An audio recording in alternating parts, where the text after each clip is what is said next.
थांबा आधीपासून बघा. तर झालं असं, रात्रीच्या वेळेस अंगणात बसून सगळेजण भूताची स्टोरी ऐकत होते. सगळेजण इतके सिरियस होते की आम्ही बाकीच्यांनी ठरवलं की आपण यांच्यावर एक छोटासा प्रँक करूया. सो जे लोक त्या डोअर मधून बाहेर येतील ते लोक ह्या प्लॅन मध्ये पार्टिसिपेट होते. पुढे बाहेर येतात ते लोक लाईट बंद करतात.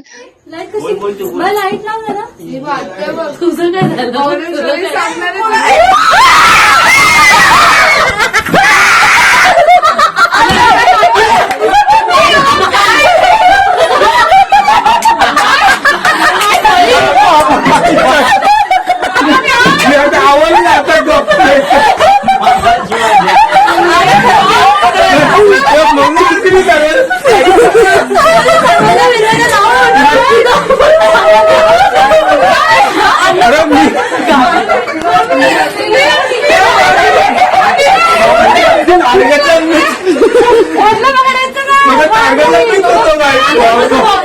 होता आणि बरोबर होता.